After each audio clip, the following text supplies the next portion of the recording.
сказать, что я поддерживаю выступление всех защитников, но начать свою речь я хотел бы как раз с обвинения. Выслушав их, выслушав обвинения, уважаемый суд, я, честно говоря, в каком-то недоумении немножко был. У нас для обвинения не было судебного следствия. Как будто бы не было его судебного следствия, они просто огласили фабулу обвинения, сослались на показания 6 свидетелей и также позволили себе утверждать, что письменные материалы, там, вещественные доказательства, экспертизы в своей совокупности подтверждают обвинение, предъявленное нашим подзащитным. При этом они не вдаются в подробности и не конкретизируют, какие доказательства именно и что они, то есть эти доказательства, подтверждают. Нам, в принципе, уважаемый суд, понятно, почему у нас прокуратура обвинения не конкретизирует и говорят так размыто. Нам понятно. А что они будут называть? На что они будут ссылаться? У них действительно очень сложная задача у обвинения. Они ведь должны доказать, или вернее показать видимость доказывания преступлений, которых не было. А это тяжело, это действительно тяжело, создать такую видимость.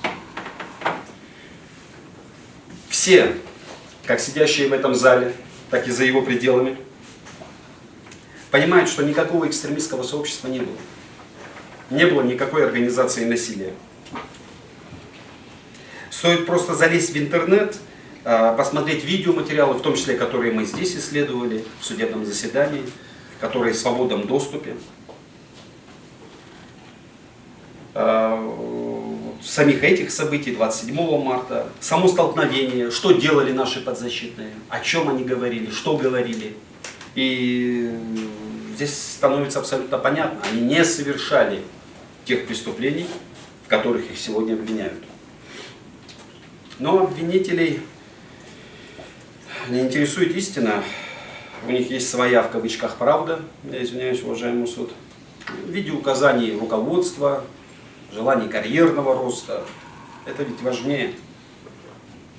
И этой своей правдой они оправдывают себя.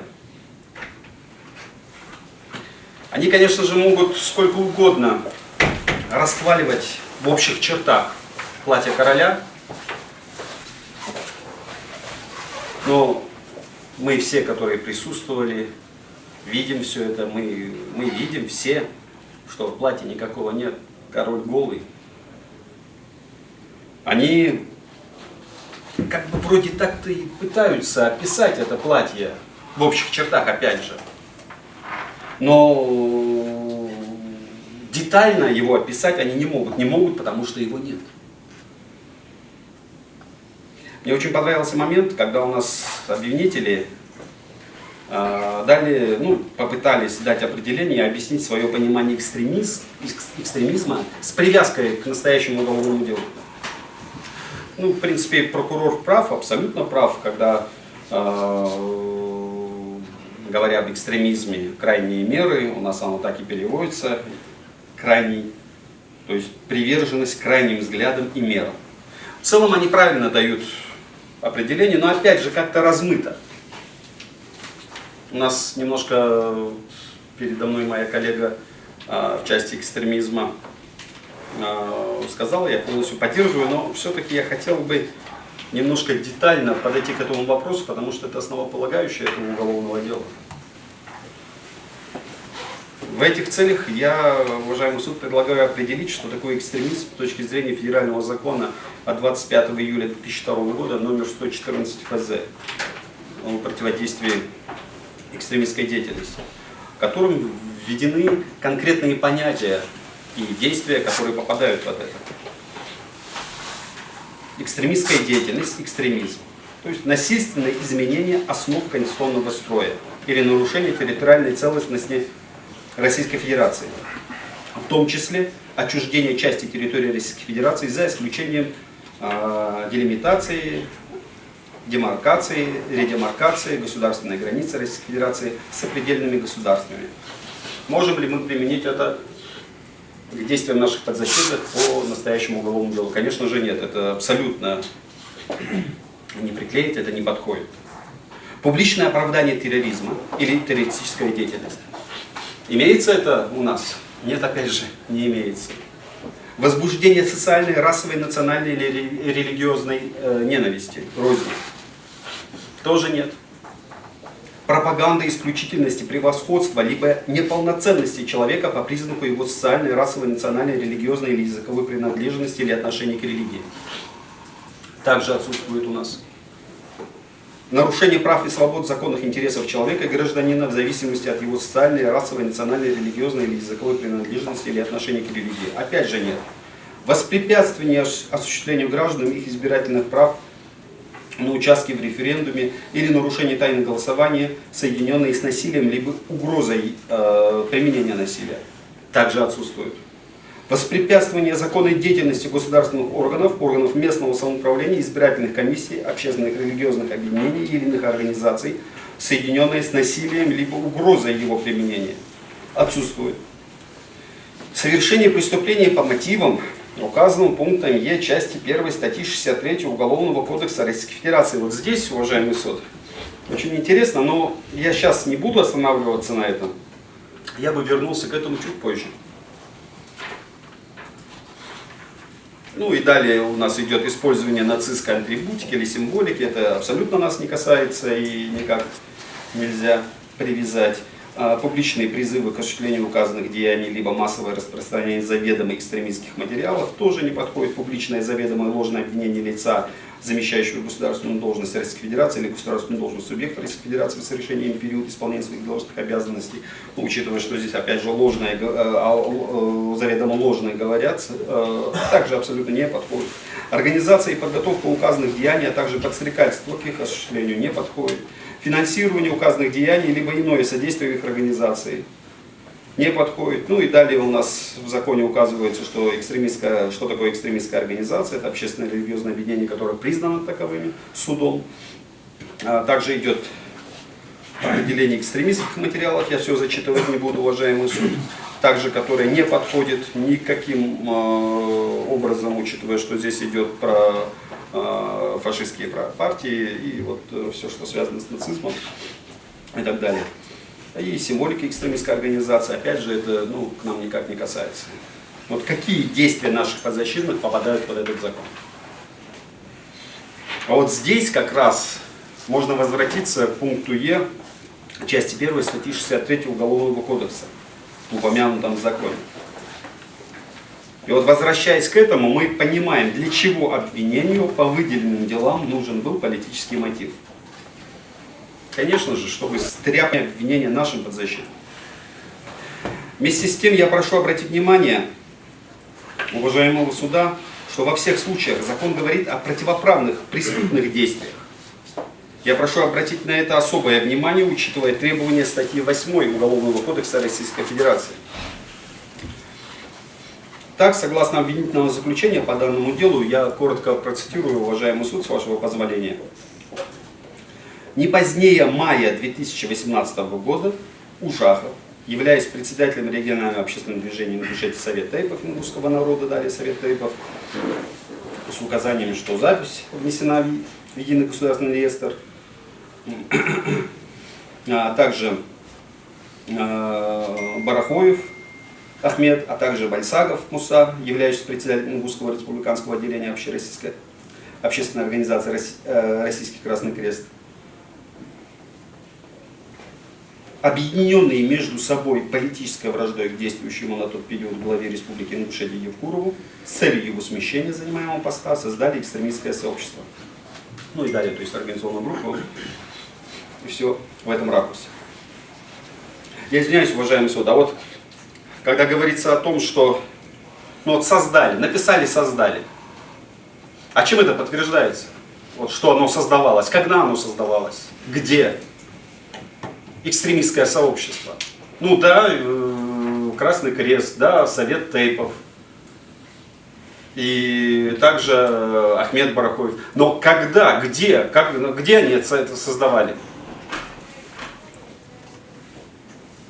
Я тоже могу очень легко сказать, что у нас, я не знаю, следователи во главе с Нарышным что-то создали. Преступную группу по фабрикации уголовного дела. Я много чего могу говорить. Я могу сказать еще что-то, ну, я как-то должен обосновать, пояснить, где это было, как это было. А у нас просто обвинение говорит, у нас, они создали экстремистское сообщество, и все. Экстремистское сообщество создали и далее указывают уважаемый суд.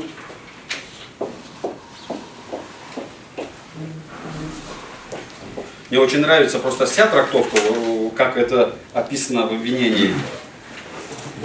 Направленных на применение насилия к представителям власти, руководству некоммерческой организации. Ну вот, также пишут, что руководили такими экстремистскими сообществами по мотивам политической вражды. Вот, прежде чем говорить о том, что какое-то экстремистское сообщество создано, и они это говорят, что они это сделали не позднее мая 2018 года, уважаемый суд. И они объединились для того, чтобы совершать преступления экстремистской направленности. И в разное время туда вошли вот, все наши подсудимые, в том числе вот, наши Зариф и Суетиев. Все в разное время. Когда? При каких обстоятельствах? Но вот если бы даже они придумали бы, как это выглядит, ну я извиняюсь, надо же подтвердить это.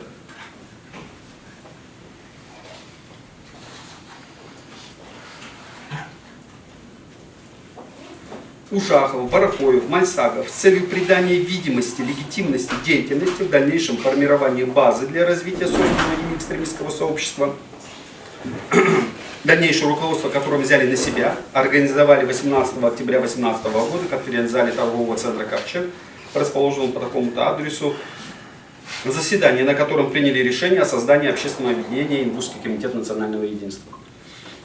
Вот эта информация откуда? Ну, может быть, и были какие-то заседания, может быть, и были какие-то встречи. Да, и Ингушский комитет национального единства жителями Республики Ингушетия был создан.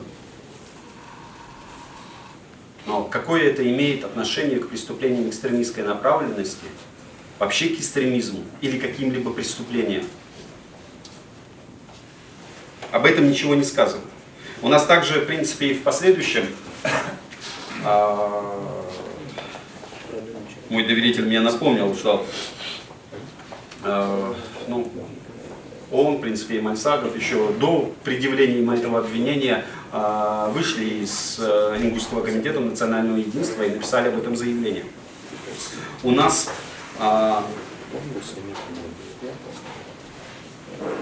я просто отмечу вот, обращение прокурора о ликвидации Ингушского комитета национального единства.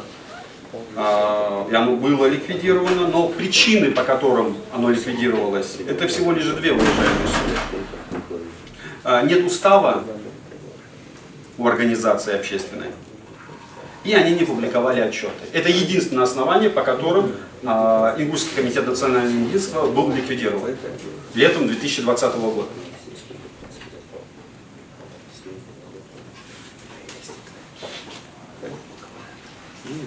И дальше по обвинению,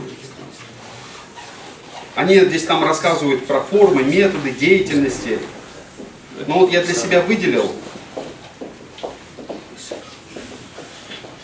Они пишут, по сути, законную деятельность, описывают, потом пишут побуждение граждан к совершению противоправных деяний. То есть формы и методы деятельности экстремистского сообщества являлись планирование, подготовка и организация массовых мероприятий. Вот с точки зрения закона должно было быть по-другому. Формами и методами деятельности экстремистского сообщества являлись планирование, подготовка и организация преступлений экстремистской направленности. Ну, вот, и рассказать, какие преступления, там они различные, как в принципе в обвинении указано.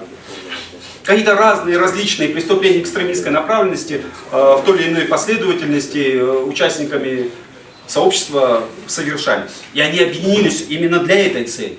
Вот тогда бы это было бы экстремистское сообщество. А они здесь нам пишут, что они проводили публичные мероприятия, обменивались информацией, выражали свободно свое мнение, мирно собирались, организовывали публичные мероприятия, участвовали в них. Вот что вот из перечисленного является преступлением экстремистской направленности? И свое, скажем так, вот это вот абсурдное обвинение они заканчивают тем, что они организовали, наши подзащитные организовали насилие 27 марта 2019 года на площади в Магасе в отношении сотрудников Росгвардии. Вот очень интересно, они пишут, что они собрались для того, чтобы различные преступления совершать. Я чуть позже подойду к вопросу вообще причастности к этому и вообще фактических обстоятельств, связанных с этим насилием. Но сам факт, когда они говорят различные преступления экстремистской направленности и называют уважаемый суд только вот то преступление, если это преступление, ну, судя по приговорам, будем так говорить, то, что было 27 марта. Какие различные преступления? То есть, когда я читаю фабулу обвинения, я хочу увидеть несколько таких преступлений, я этого не вижу. И вот они приводят к тому, опять же, я понимаю, они-то описывают нам платье, которого нет. И по сути, кроме вот этих вот участия в публичных мероприятиях, кроме этой законной деятельности и вот этого факта самого столкновения и того насилия, которое было на площади, более ничего в обвинении нет.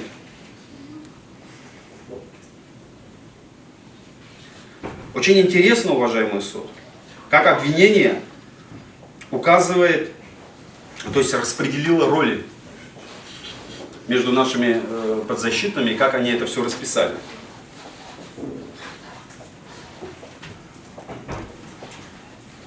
Ужахов, Барахоев, Мальсагов, являясь руководителями созданного ими экстремистского сообщества, планировали, подготавливали и организовывали незаконные массовые мероприятия.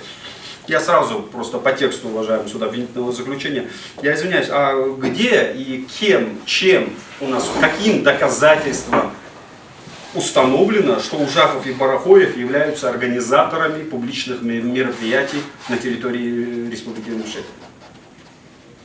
Это вот, я не знаю, но обвинение, опять же, я уже говорил об этом. Но вот мы с вами исследовали все доказательства, допросили свидетелей. Может быть, они в реплике вот, воспользуются после выступления всех правом реплики, и тогда, может быть, назовут конкретное доказательство в том из дела, исследованное в судебном заседании, которое подтверждает эту ересь.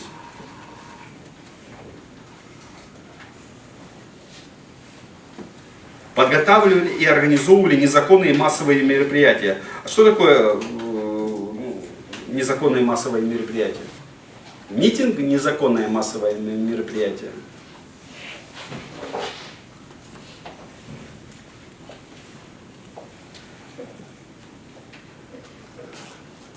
Кстати, я к этому вопросу тоже чуть позже вернусь, с точки зрения, опять же, действия того же правительства Республики Ингушетия и всего остального.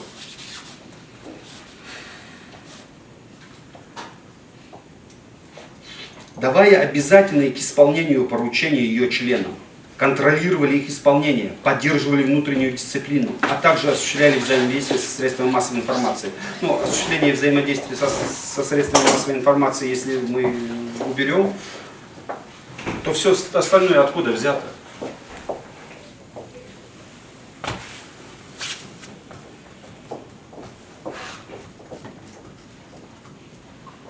Чемурзиев, являясь руководителем общественного движения «Опора Ингушетии», обеспечивал взаимодействие по вопросам проведения массовых мероприятий и митингов с органами власти, осуществлял ведение активной деятельности по дискредитации в обществе действующей политической власти. использовал созданное им общественное движение для получения документов, разрешения и санкционирования проведения официальных протестных мероприятий, проводимых экстремистским сообществом с целью придания их деятельности видимости законной. Опять же, уважаемый суд, абсолютный бред. Давайте уж, мы вот недавно в судебном заседании мы слушали свидетелей, бывших руководителей опоры Ингушетия. Мы слушали обстоятельства, как он вернулся из города Санкт-Петербург, каким образом он попал в опору Ингушетию и каким образом он возглавил эту общественную организацию. Но у нас нигде в материалах дела нет ни одной информации, и никто не говорил о том, что он создал в каких-то целях, но он вообще ее не создавал. Она до него работала. И нам, в принципе, здесь рассказывали, чем опора Ингушетия занималась. Никакой незаконной деятельности там не было. Также и про Погорова.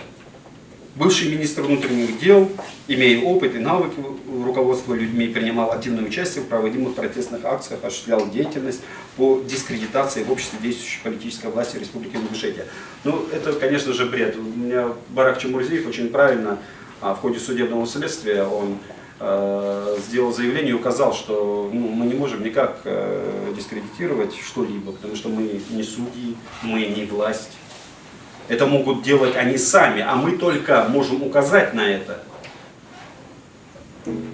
Они же не ложные сведения или какую-то заведомо ложную информацию. Они говорили о коррупционных преступлениях, это все подтвердилось? Подтвердилось. Где они ложно кого обвинили? Поднимали другие вопросы. Налегиев, являясь лидером региональной общественной организации «Выборы Ингушетии», принимал активное участие в незаконных протестных акциях, осуществлял взаимодействие по вопросам их проведения и координировал действия волонтеров. Саутиева осуществляла организацию и освещение незаконных протестных акций, принимала непосредственное участие в них, а также распространяла информацию об указанных мероприятиях в средствах массовой информации, вводя в заблуждение жителей Республики Ингушетия относительно их обоснованности и законности. Я извиняюсь, половина вранье, половина непонятно откуда-то взята. У нас на этих протестных акциях, на митингах, начиная с 2018 года, в 2019 году были, как мы видели, мы слышали, мы видели видеозаписи, мы видели количество людей, мы сегодня в открытом доступе информация, если даже посмотреть комментарии, что обсуждают, как обсуждают. Я где-то что-то абсолютно нигде ни разу не видел и здесь в судебном заседании не слышал, чтобы у нас свидетели и какие-либо другие доказательства, скажем так, давали нам подобную информацию, чтобы мы делали подобные выводы.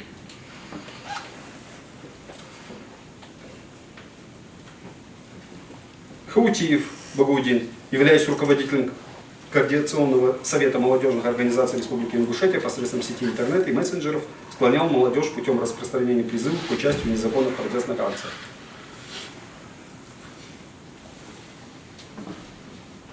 Я не знаю, кто склонял. Информации в интернете было достаточно много. Но если бы даже это имело место быть, если бы кто-то кого-то зовет на митинг, мы же не можем говорить, что это преступление экстремистской направленности. А именно в этом нас хотят убедить уважаемые государственные обвинители. В результате преступных действий руководителей экстремистского сообщества, перечисляются Ушахов, Бархоев, Мальсагов, а также его участников Налегиева, Чемурзиева, Погорова, Хаутиева, Саутиева и других лиц, направленных на обострение политической обстановки, деятельность органов власти в Республике Ингушетия, отставку руководства республики, участниками организованных митингов совершены различные преступления экстремистской направленности по мотивам политической вражды. Опять вопрос. Различные преступления экстремистской направленности. О чем у нас говорит государственное обвинение? Какие различные, я повторюсь, какие различные преступления экстремистской направленности, если они нам говорят только об одном, если говорить о преступлении, не об административных правонарушениях, насчет митингов здесь все, в принципе, довольно понятно, о преступлении, они говорят о единственном, ну, так называемом преступлении. Люди, учитывая, что признаны виновными, я чуть позже затрону этот момент. Но там никаких различных нету, там есть одно преступление, в которых обвинены конкретные люди по 318 части 1 статьи, один по части 2. Так вот, уважаемый суд, после всего этого абсурда в обвинительном заключении вместо описания обстоятельств как раз совершения преступления экстремистской направленности исключительно описаны обстоятельства проведенных публичных мероприятий и обстоятельства привлечения участников указанных мероприятий к административной ответственности. В части действий моего подзащитного Чемурзиева в обвинительном заключении указано, что Чемурзиев, будучи участником экстремистского сообщества, действия по указанию его руководителей с целью реализации совместного преступного умысла, направленных на пропаганду совершения иных противоправных деяний, направленных на побуждение граждан к вмешательству в деятельность органов государственной власти, посредством оказания на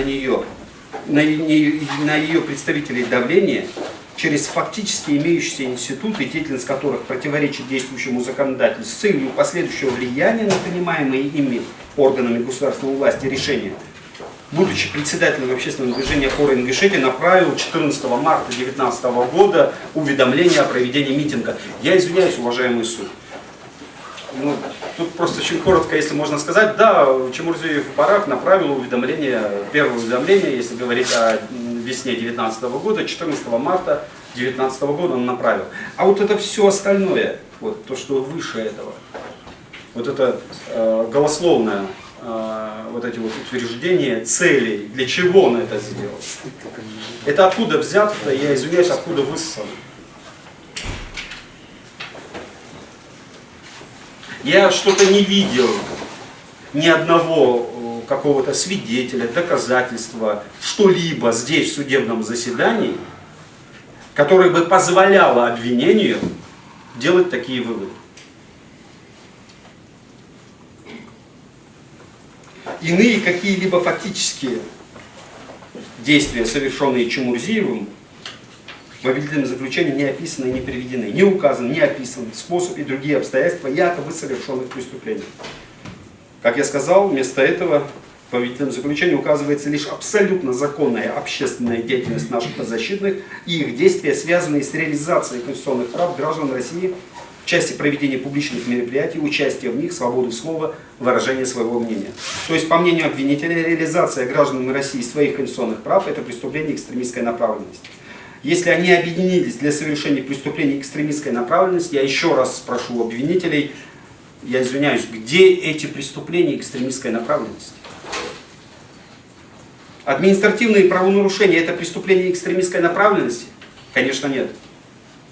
Столкновение людей с сотрудниками Росгвардии после попытки разгона – это преступление экстремистской направленности? Ну нет, конечно.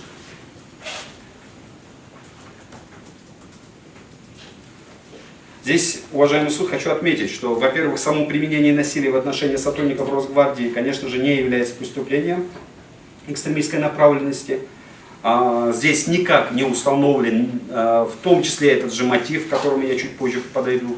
И, во-вторых, в деле нет ни одного доказательства, что имевшее место насилие было вообще кем-либо организовано, не говоря уже о наших подзащитных.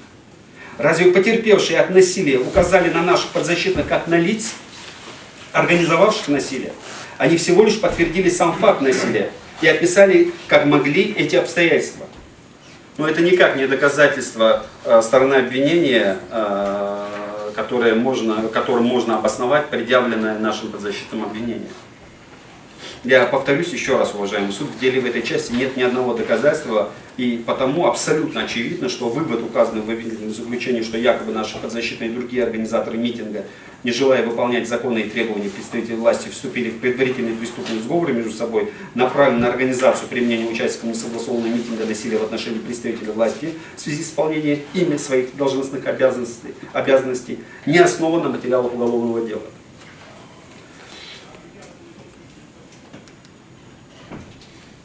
Вот, возвращаясь к началу обвинительного заключения, не позднее мая 2018 года. То есть не позднее мая 2018 года Ужахов, Барахоев, Майсагов создали экстремистское сообщество. Мы понимаем, что экстремистское сообщество, то есть люди объединились для совершения преступлений экстремистской направленности. То есть когда обвинение утверждает, и Андрей Сабинин об этом немного говорил, я полностью поддерживаю его в этой части, да и в принципе в остальной, то у нас получается, что в мае 2018 года, бред, конечно, но все же я это скажу, получается, они создали, объединились для того, чтобы через год, ну, примерно год, в марте месяце 27 числа применить насилие в отношении сотрудников Росгвардии. И это типа мотив политическая вражда. Это не то, чтобы не доказано, это абсурдно, абсолютно абсурдно звучит.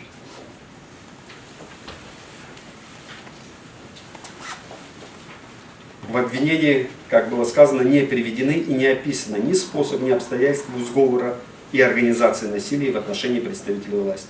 У нас, согласно статье 8, единственным основанием уголовной ответственности является совершение деяния, содержащие все признаки состава уголовного преступления. Все так называемое обвинение, уважаемый суд, построено на субъективных мнениях, догадках и предположениях нескольких свидетелей, так или иначе заинтересованных в обвинительном исходе дела. Но если мы возьмем показания 6 свидетелей, на которых ссылается обвинение, и проанализируем их с показаниями других свидетелей, как обвинения, так и защиты, с показаниями потерпевших, с видеоматериалами, другими исследованными материалами, то абсолютно очевидно, что сделанные ими предположения, продиктованные заинтересованными в незаконном осуждении наших подзащитных лицами, их предположения и догадки далеки от истины. Уважаемый суд, мы с вами понимаем, что показания свидетелей потерпевших, основанных на предположениях и догадках, как это в основном есть, любые показания, все показания, на которые ссылалось обвинение, что они доказывают эти, взяли, давайте почитаем. Каждую строчку, каждое предложение разберем, и у вас будет возможность это в совещательной комнате. Посмотрите, что эти 6 свидетелей, да и все остальные, я сейчас исхожу с учетом того, на что ссылалось у нас обвинение, что эти 6 свидетелей доказывают. Они что, доказывают, что было создано экстремистское сообщество? Нет, они говорят о том, что вот нам что-то не нравилось, нам эти не нравились. Один признался, что вообще у него личная неприязнь была к Барахоеву, другие тоже. Но это всего лишь предположение и догадки. Ни одного факта, ни один из свидетелей, в том числе из-за политологов, там Иванов всякие, засекреченные, они ни одного факта нам не дали. Ни как в части мнимого какого-то сообщества, ни в том числе по поводу организации кем бы то ни было насилия в отношении сотрудников Росгвардии.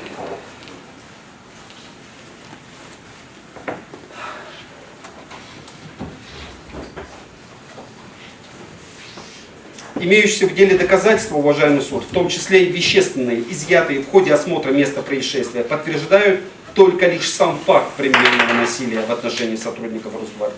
Лица, которые совершили указанное насилие, привлечены к уголовной ответственности. И ни один из них, давая полные показания по обстоятельствам дела, не указывает на то, что кто-то их организовывал или руководил их действиями.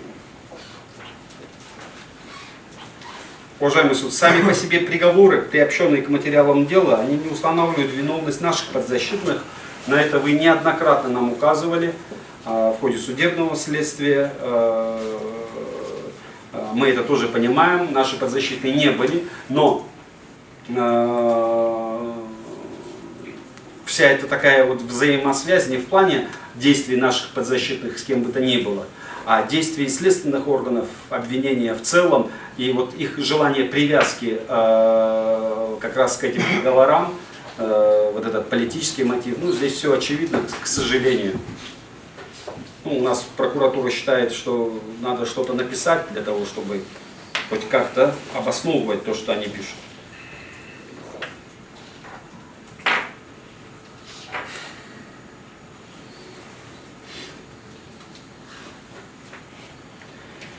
Объективно, уважаемый суд, мы здесь в ходе судебного заседания это полностью подтвердилось. Материалами уголовного дела и другими доказательствами, в том числе видео, фото и иные материалы, имеющиеся, в том числе в сети интернет, доказано, что протестное движение в Республике Ингушетия началось с осени 2018 года. Люди мирно собирались, выражали свое мнение, соблюдали порядок и, не нарушая никаких законов, расходились. Так вот продолжалось довольно длительное время, до марта 2019 года. Я обращаю внимание, уважаемый суд, что здесь в судебном заседании установлено, что летние, такие митинги, июньские, да, если я не ошибаюсь, наши подзащитные к этому вообще никакого отношения не имеют. В последующем также митинги проходили, люди спокойно собирались, мирно, без оружия, не нарушали никаких законов. И никаких правонарушений, никаких преступлений за весь этот период времени не происходило, их не было. Мои коллеги об этом говорили, но я еще раз отмечу, уважаемый суд, что само правительство Республики Ингушетия изначально систематически допускало нарушение федерального законодательства о публичных мероприятиях. С осени 2018 года позволяли людям собираться, находиться на площадях неделями, по сути, незаконно продлевая публичные мероприятия, к ответственности особо никого не привлекали, даже в случаях, если собирались без согласования. Правительство Республики Ингушетия ввели участников протестного движения в заблуждение, позволив им собраться 26 марта 2019 года и провести митинг, а в последующем своими действиями спровоцировали людей, столкнув их с сотрудниками Росгвардии. Здесь опять же отмечу, уважаемый суд, что до этого случая ни одного такого столкновения не было. То есть не было попыток разгона и нарушения ни общественного порядка, ни совершения уголовных преступлений просто не было.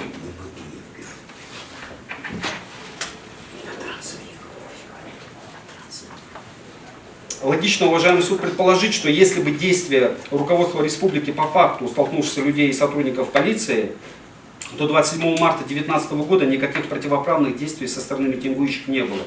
И не было бы никакого насилия в отношении сотрудников Росгвардии. Вы помните, уважаемый суд, что все допрошенные и потерпевшие говорили, что до начала вытеснения присутствующие на площади люди не нарушали общественный порядок. Но если общественный порядок не нарушался, зачем нужно было силовым методом вытеснять людей, да еще и применять светошумовые гранаты? Уважаемый суд, я считаю, что вы должны дать оценку, в том числе действиям сотрудников полиции, которые силовым методом решили разогнать людей. Учитывая, что они не нарушали порядок и просто находились там на площади. Мы помним с вами, что потерпевшие сказали, кроме самого факта нахождения, других нарушений не было. То есть они считали нарушением сам факт нахождения людей на площади. Возможно, люди, собравшиеся на площади, ждали продолжения митинга. Возможно. Как это было ранее. Но опять же, они ведь не нарушали закон. Также необходимо дать оценку действиям правительства Республики Ингушетия. У нас Калой Ахиргов об этом говорил. У нас абсолютно установлено, что и в ходе судебного заседания это факты и материалы эти были представлены и приобщены, уважаемый суд. У нас пыталось обвинение скрыть. Я не верю, что эти факты им неизвестны. Им они неизвестны. Их они не устраивают, и они их сокрыли. И в обвинительном заключении написали ложные сведения. В части того, что уведомление было только одно, оно было подано 14 марта. И вот на него там получили ответ они. И провели митинг. Но это не так, уважаемый суд, потому что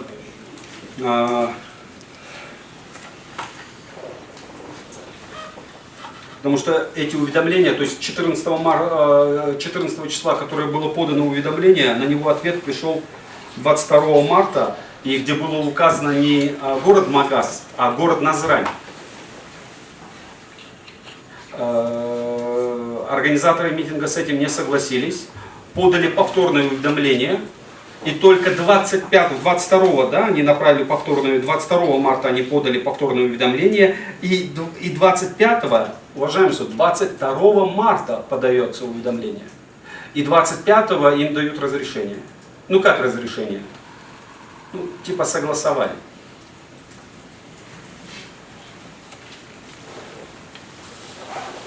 Они дают ответ, согласовывают 26 число, а вот про 27 и 28 не говорят ни слова. Что в свою очередь также является нарушением, вот это молчание насчет 27 и 28 числа, нарушением федерального закона о публичных мероприятиях. Учитывая уведомительный характер при проведении публичных мероприятий, если не запретили и ничего не сказали по поводу 27 и 28 марта, значит, по сути, мирный митинг был законным, и люди имели право собираться. Потому что в законе о публичных мероприятиях сказано, что если мы не можем предоставить, это конституционное право людей, и если мы хотим 26, 27, 28, нам должны сказать, 26-го, ладно, соберитесь, а 27-го, 28-го мы не можем. Потому что тут вот какие-то интересы других людей, там проводится какое-то мероприятие, там затрагиваются права других граждан, которые, может быть, не участвуют в этом, хотя в Ингушетии все участвовали.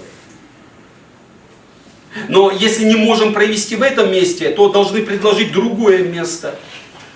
Эти условия были выполнены правительством Республики Ингушетия? Нет, они просто умолчали. И это тоже один из методов, скажем так, из причин, по которым вот эта вот провокация у них сработала. Сработала не по отношению к нашим подзащитным, а по отношению к тому количеству молодежи, которая находилась на площади, потому что, учитывая те действия, которые были предприняты Росгвардией, как говорится, знаете, любое действие вызывает противодействие.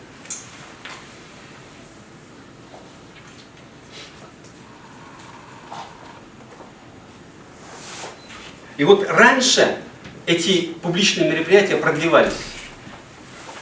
Да, также незаконно, может быть. Ну, я не знаю, а то мы в одном месте говорим, а дальше вот где-то вот мы примолчать хотим.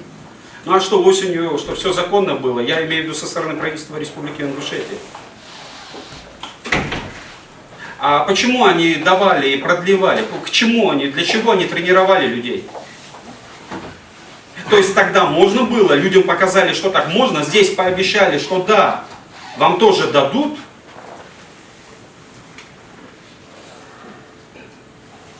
Дали возможность, потому что люди поверили, и Барак Чумурзиев, веря должностным лицам, которые носят погоны, называют себя офицерами, поехал, подал 26-го вечером еще одно уведомление о продлении, хотя в принципе не должен был. Но он сделал это, потому что ему сказали. И вот на это получили отказ.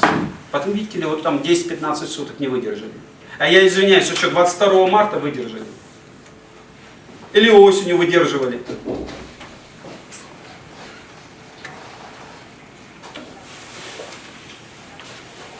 Вот если у нас правительство Республики Ингушетия и вообще власти, будем сказать так, один взгляд у них на одна точка зрения на соблюдение законодательства в этой части, ну тогда на уведомление и от 22 марта, которое было подано, надо было отказом ответить. Указать, что вы не в срок подали.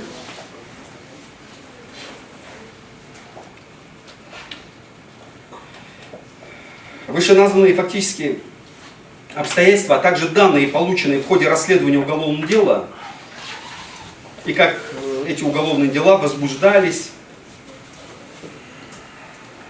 прямо говорят об имевшей место провокации и фабрикации в отношении активистов настоящего уголовного дела. И именно поэтому, уважаемый суд, мы просили в судебном заседании вызвать и допросить как Евлоева, так и бывшего главу Республики Ингушетия Евкорова.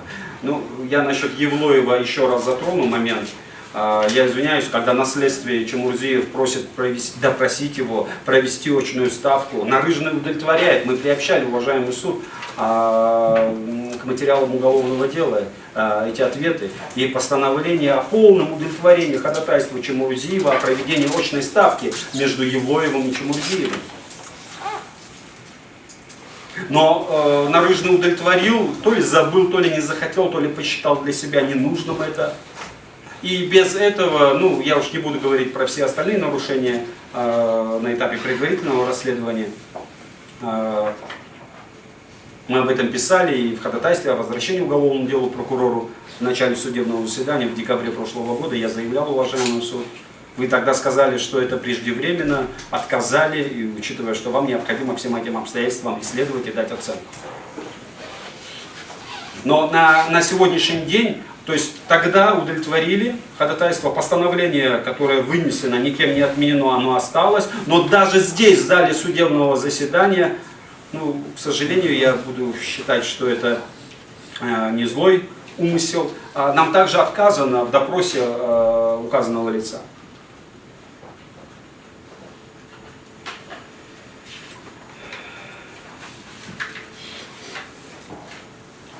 Отдельно, уважаемый суд, я хочу обратить ваше внимание на незаконность возбуждения и соединения уголовных дел. Вот 25 марта 2019 года в сети интернет какие-то там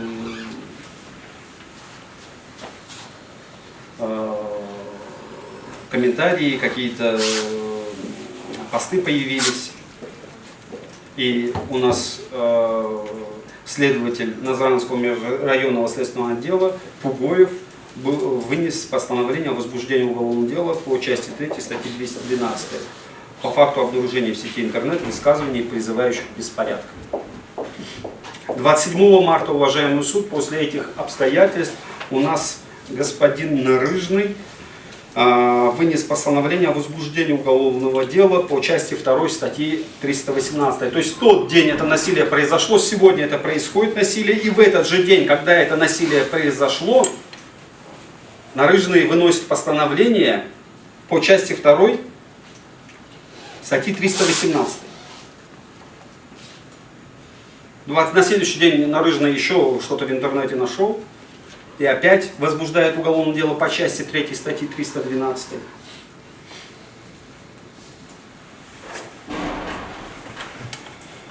Ну, в чем незаконность этих постановлений? Ну, во-первых, уважаемый суд,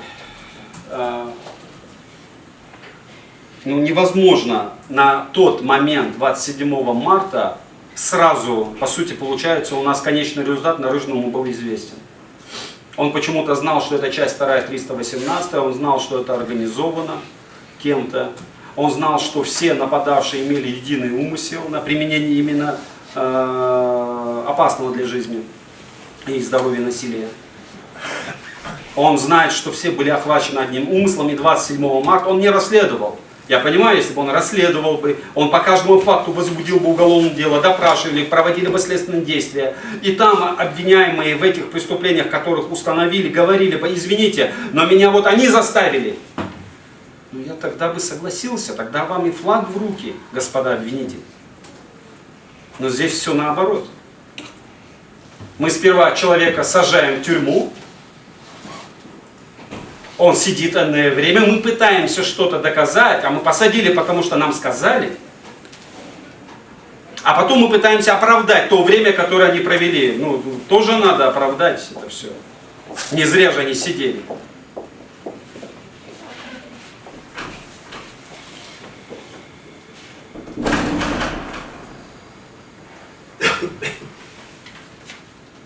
Еще раз скажу, уважаемый суд, что в данном случае, учитывая фактические обстоятельства, что насилие было применено различными неустановленными лицами в отношении нескольких сотрудников правоохранительных органов, получившие при этом различный вред здоровью, в основном не связанный с утратой трудоспособностью, говорить, что все примененное насилие имело опасный для жизни характер, и что все лица, принимавшие это насилие, имели единый умысел на применение именно такого насилия, ну, конечно же, не было никаких причин и оснований. Но это все лишний раз подтверждает, уважаемый суд, желание, то есть для чего и как возбуждались эти уголовные дела, это исключительно с одной целью: выставить ответственность за события 27 марта и организаторов, и активистов публичных мероприятий, и сфабриковать в отношении них уголовное дело, не более того. У нас закон определяет, уголовно-процессуальный закон, начиная со статьи 140, Как и каким образом проводится проверка, проверяется сообщение о преступлении, 144-145, все действия, которым дознаватель, следователь, органы следствия, какими правами, полномочиями они обладают. То есть довольно достаточная возможность выполнения тех или иных действий до возбуждения уголовного дела, чтобы к каким-то фактам прийти, чтобы в постановлении, а постановление у нас должно быть законным, обоснованным, мотивированным, чтобы законно, обоснованно, мотивированно указать фабулу уголовного дела, фактически какие-то обстоятельства, и по этим обстоятельствам, под действием, квалифицировать действия лиц. Здесь этого нет. Точно так же, уважаемый суд, как и соединение этих уголовных дел. Я имею в виду 212 два уголовных дела и все остальное, в том числе 318 часть 2. Вот ни одного, уважаемый суд, основания, предусмотренного статьей 153, которое могло хоть как-то оправдать подобное соединение, ни на момент возбуждения, ни в настоящее время нет. Нет и не может быть.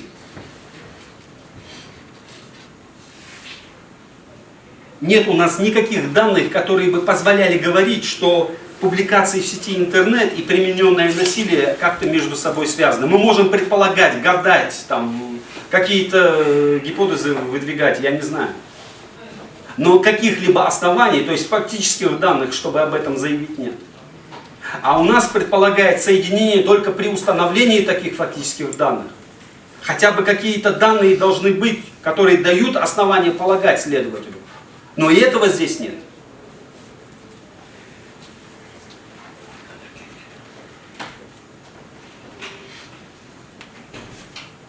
Мы полагаем, уважаемый суд, ну, по крайней мере, я уж точно, с учетом фактических обстоятельств по настоящему уголовному делу, что публикации в сети интернет могли быть сделаны лицами, заинтересованными в последующей фабрикации уголовных дел в отношении активистов и организаторов митинга. Особо отмечу, уважаемый суд, что с 25 марта 2019 года до настоящего времени лиц, сделавших эти публикации, не установили. И, по всей видимости, навряд ли установят.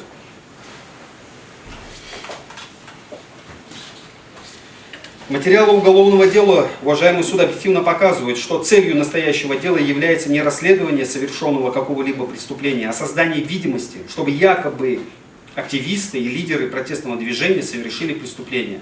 Это обвинение, конечно же, имеет только политический мотив. И, как мы видим, к уголовному законодательству не имеет абсолютно никакого отношения. У нас, возвращаясь к доказательствам, обвинений из огромного числа потерпевших и свидетелей, я уж не говорю о тех, от которых они отказались, ну, правильно коллеги сказали, чтобы было бы дальше, с учетом той тенденции, которая шла в судебном заседании. И, конечно же, так и получилось, свидетели обвинения, потерпевшие, это свидетели защиты. Они давали показания в защиту наших подзащитных.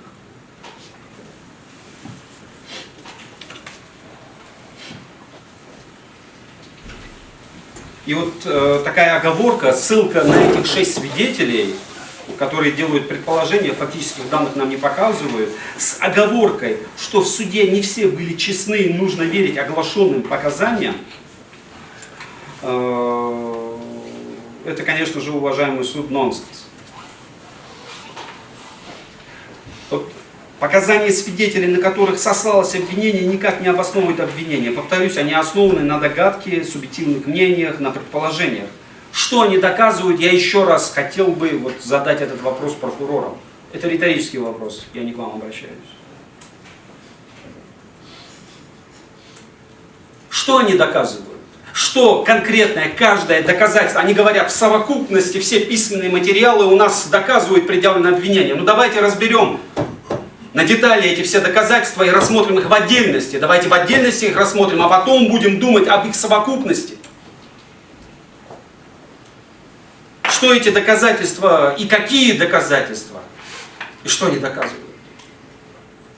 Ну, показания свидетелей мы видим. Ни один из них не был свидетелем организации какого-либо экстремистского сообщества и не был свидетелем или очевидцем организации насилия, или чтобы наши подзащитные на площади руководили действиями. Там ну, такие политологи или еще что-то, которые выдвигают предположение, что якобы нам показалось что-то, что их кто-то руководил, что ими кто-то руководил. Ну показалось, показалось. Я не знаю, есть поговорка, когда кажется, что-то надо делать. Факты где?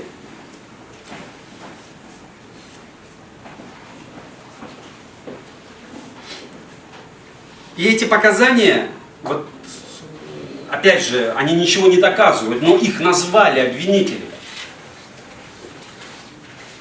И вот их, будем так говорить, даже не показания, а предположения этих так называемых лиц, которых сегодня назначили свидетелями, входят в существенные противоречия с показаниями других свидетелей, многих потерпевших, обвиняемых, видеоматериалов, аудиозаписей, информации, которая есть в интернете, переписка, много чего.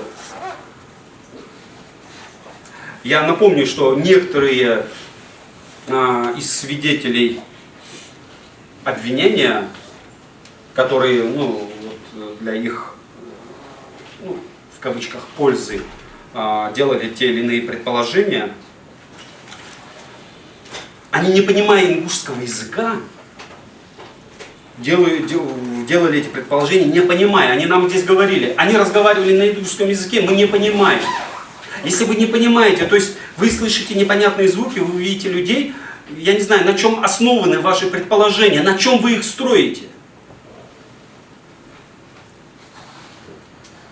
Если я не знаю языка, как я могу понять, о чем они говорят?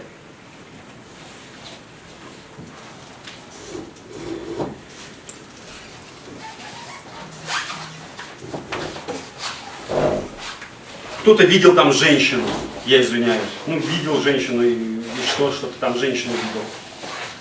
А что эта женщина делала? Она наконец скакала и вела за собой войско, говоря, крича «Ура!». И кто эта женщина была? Никто их не описал. А мы видели видеоматериалы, там немало женщин. И то, что эти свидетели догадливые, или как я не знаю, как к ним обращаться, что эти свидетели называют какую-то женщину, я замечу, уважаемый суд, вот те, которые там старца называли, ну мы все понимаем, мы не глупые люди, понимаем, что обвинители прибегают к таким, скажем так, действиям непроцессуального рода. Но это же абсолютно очевидно, что во время предварительного расследования неоднократно допрошенные люди, тогда, когда в памяти все эти обстоятельства были свежи, на момент 19 года, лета, осень, они дают показания, и ни один из них не говорит там, ни про какую женщину, ни про какого старца, они дают показания, а тут в суде некоторые из них, ну, с учетом того, как они это давали, как они показывали, здесь все очевидно. Я извиняюсь, уважаемый суд, а если бы на митинге еще что-нибудь произошло? Ну, представьте себе, у кого как хватает фантазии. Ну, могло что угодно ведь произойти, могло преступление, могли человека убить, могли еще что-то сделать. В этом кто будет виноват? Обвиняемые? Я не знаю, там что угодно могло на митинге произойти. И мы сразу автоматически сделаем виновными их. Организаторов, общественников. Или нам все-таки нужны будут доказательства? Ну, у нас свидетели говорили о том, что у нас и министры, и депутаты, и кто только не приходит на шариатский суд. Но где последствия? Я хотел бы увидеть хотя бы одно заявление одного депутата, который бы сказал, вот на меня оказали давление, вот в отношении меня незаконные действия, меня принудили к этому. Где это все? Люди говорят нет, а у нас прокурор говорят, да, мы лучше знаем. Нас с вами не было тогда. Мы не видели этого всего, но мы знаем.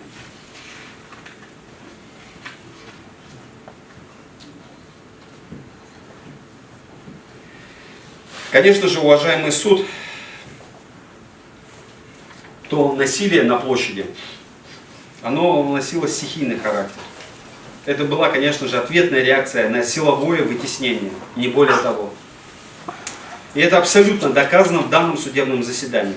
У нас очень печально, уважаемый суд, что обвинение не может отличить недоверие подавляющего числа жителей Республики Ингушетия, в данном случае бывшему главе, от политической вражды.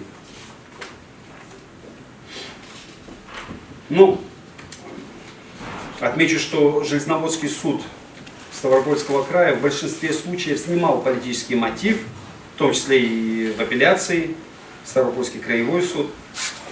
Но это в последующем исправлялось, и если не получалось у обвинения, у заинтересованных лиц в незаконном осуждении обвинений наших подзащитных лиц, они исправляли это в суде кассационной инстанции. Опять же, здесь абсолютно понятно, уважаемый суд, для чего это сделано.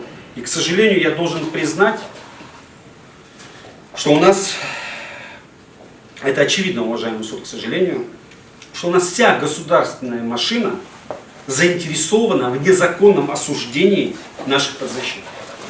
Ну, я извиняюсь, те средства и силы, которые потрачены с момента задержания, как задержание, об этом уже говорили наши коллеги, я не буду останавливаться, каким образом была избрана и продлена, и до сих пор продлевается мера пресечения. Все это говорит об одном.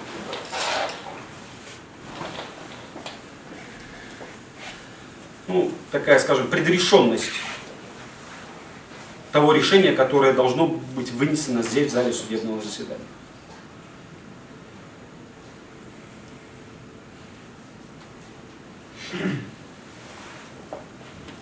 Честно говоря, уважаемый суд, в судебном заседании, в конце судебного следствия, я хотел заявить ходатайство и приобщить как главное доказательство стороны защиты Конституцию Российской Федерации. Ну, не стал этого делать, но все же я хотел бы сослаться на нее, уважаемый суд. У нас Фатима Урусова сослалась на Конституцию Республики Ингушетия. Ну, я, в свою очередь, затрону Конституцию России в целом. Статья 1. Российская Федерация, Россия, есть демократическое, федеративное, правовое государственное с республиканской формой правления. Народ осуществляет свою власть непосредственно, а также через органы государственной власти и органы местного самоуправления. Высшим непосредственным выражением власти народа является референдум и свободные выборы. Статья 15. Конституция Российской Федерации имеет высшую юридическую силу, прямое действие и применяется на всей территории России. Законы, иные правовые акты, принимаемые в Российской Федерации, не должны противоречить Конституции Российской Федерации. Статья 17. В Российской Федерации признаются и гарантируются права и свободы человека и гражданина согласно общепризнанным принципам и нормам международного права и в соответствии с настоящей Конституцией. Статья 18. Права и свободы человека и гражданина являются непосредственно действующими. Они определяют смысл, содержание и применение законов, деятельность законодательной и исполнительной власти, местного самоуправления и обеспечиваются правосудием. Статья 19. Все равны перед законом и судом. Государство гарантирует равенство прав и свобод человека и гражданина независимости от пола, расы, национальности, языка, происхождения, имущественного и должностного положения, места жительства, отношений к религии, убеждений, принадлежности к общественным объединениям, а также других обстоятельств. Запрещаются любые формы ограничения прав граждан по признакам социальной, расовой, национальной, языковой или религиозной принадлежности. Статья 28. Каждому гарантируется свобода совести, свобода вероисповедания, включая право исповедовать индивидуально или совместно с другими любую религию или не исповедовать никакой. Свобода выбирать, иметь и распространять религиозные и иные убеждения, действовать в соответствии с ними. Статья 29. Каждому гарантируется свобода мысли и слова. Не допускается пропаганда или агитация, возбуждающая социальную, расовую, национальную или религиозную ненависть и вражду. Запрещается пропаганда социального, расового, национального, религиозного или языкового превосходства. Никто не может быть принужден к выражению своих мнений и убеждений или отказу от них. Каждый имеет право свободно искать, получать, передавать, производить и распространять информацию любым законным способом. Перечень сведений, составляющих государственную тайну, определяется федеральным законом. Гарантируется свобода массовой информации, цензура запрещается. Статья 30. Каждый имеет право на объединение, включая право создавать профессиональные союзы для защиты своих интересов. Свобода деятельности общественных объединений гарантируется. Никто не может быть принужден к вступлению в какое-либо объединение или пребыванию в нем. Статья 31. Граждане России имеют право собираться мирно и без оружия, проводить собрания, митинги и демонстрации, шествия и пикетирование. Статья 32. Граждане Российской Федерации имеют право участвовать в управлении делами государства как непосредственно, так и через своих представителей. Граждане Российской Федерации имеют право избирать и быть избранными в органы государственной власти и органы местного самоуправления, а также участвовать в референдуме. Статья 45. Государственная защита прав и свобод человека и гражданина в Российской Федерации гарантируется. Каждый вправе защищать свои права и свободы всеми способами, не запрещенные законом. Статья 46. Каждому гарантируется судебная защита его прав и свобод.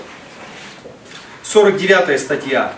Каждый обвиняемый в совершении преступления считается невиновным, пока его виновность не будет доказана в предусмотренном федеральным законом порядке и установлена вступившим в законную силу приговором суда.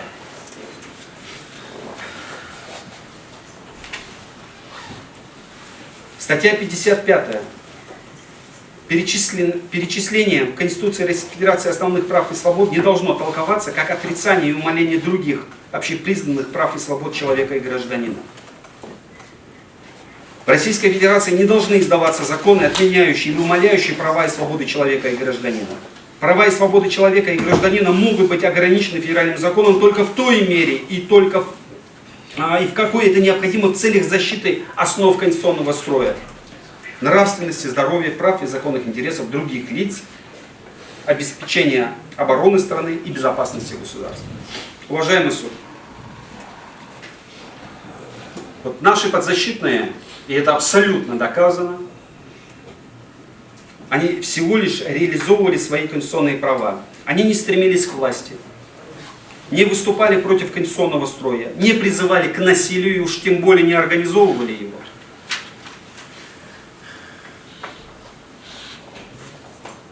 Настоящее уголовное дело – это пример наплевательского отношения к Конституции нашей страны.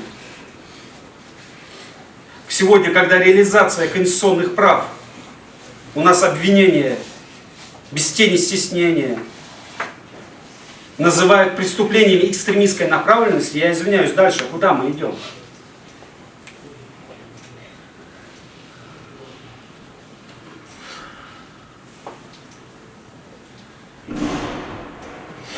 У нас сегодня этот процесс,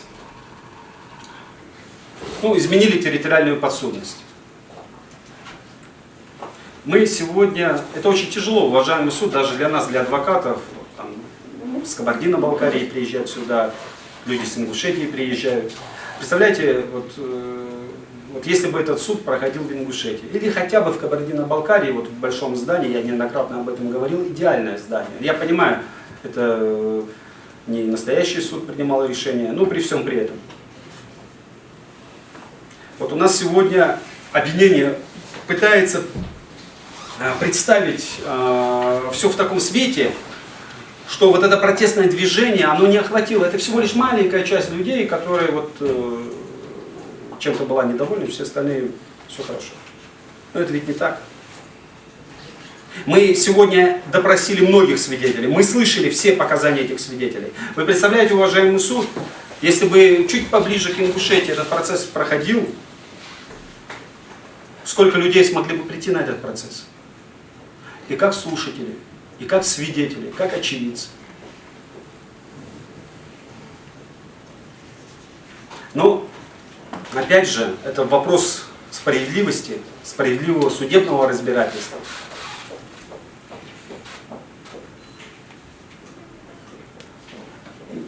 Поменьше огласки.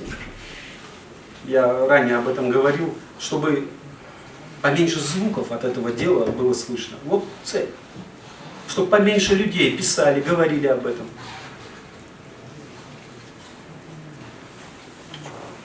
Ведь Вы просто вдумайтесь, уважаемый суд, что какие действия на сегодняшний день вменяются нашим подзащитным и квалифицируются по указанным обвинениям.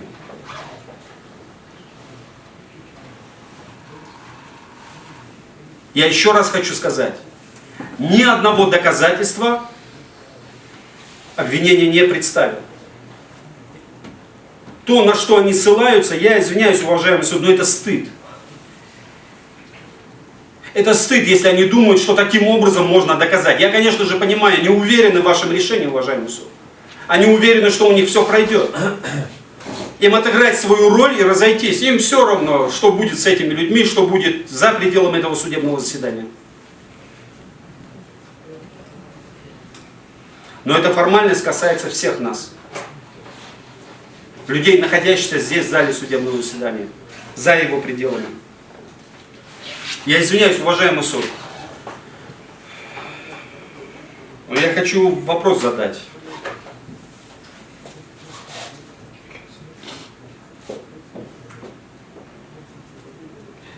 Насколько нам и нашим детям нужен справедливый суд?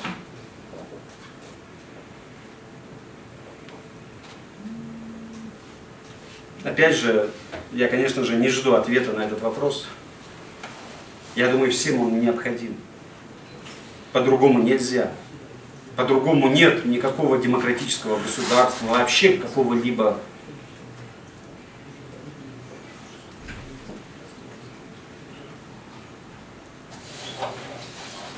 Возможен ли справедливый суд без независимости судьи, уважаемый? Конечно же нет. Ваша честь, мы все понимаем, как вам тяжело вынести правильное решение по этому делу. Вы не хуже нас видите все это дело, и лишний раз у нас нет надобности доказывать вам невиновность наших подзащитных. Я уверен в этом, уважаемый суд. Другой вопрос, уважаемый суд, сможете ли вы вынести справедливое решение по этому делу? Это очень существенный вопрос. Уважаемый суд, я полагаю, вы можете это сделать, невзирая ни на что.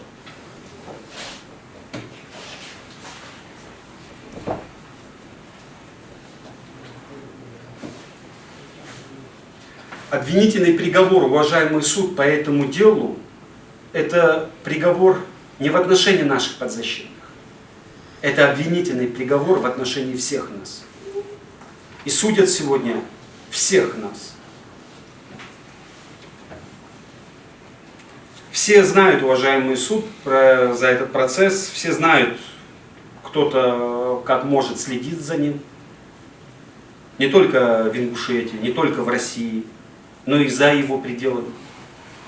И мы сегодня всему миру показываем, есть ли справедливое судебное разбирательство в нашей стране или его нет.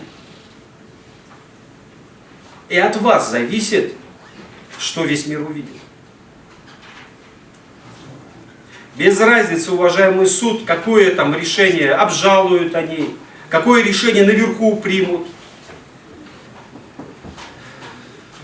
Потому что, я не знаю, мне кажется, нам всем нужно отвечать, начинать с самих себя. Не потому, что там кто-то что-то этот сделает, а самих себя. Не снимая с себя ответственности, без разницы, уважаемый суд. Главное, чтобы мы знаем, что мы по совести поступили, мы знаем, что мы правильно поступили. И завтра год пройдет, 2 десятилетия, нам не будет стыдно за то решение, которое мы сегодня приняли. Или если сегодня мы осудим их, завтра, получается, по подобному делу осудят наших детей, возможно, ваших, уважаемый суд. Возможно, уважаемых государственных обвинителей. Но если мы идем по такой тропе, мы в любом случае в дебри придем. Потому что когда мы видим эти заросли, мы цепляемся, но мы идем дальше. Хотя нет, нам бы остановиться, посмотреть, что мы делаем неправильно. Но невозможно какое-то здоровое общество без справедливого суда. А справедливый суд может быть только тогда, когда он независим от органов, от других ветвей власти.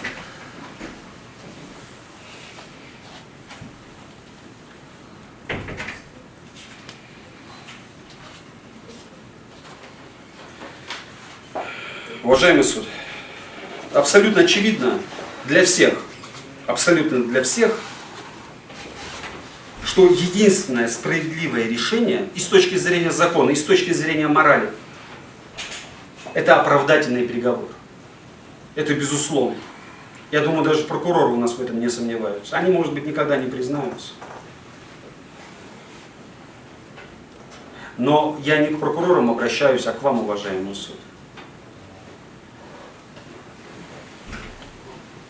Дай вам Бог, уважаемый суд, ваша честь, силы духа и мужества вынести это правильное решение. У меня все.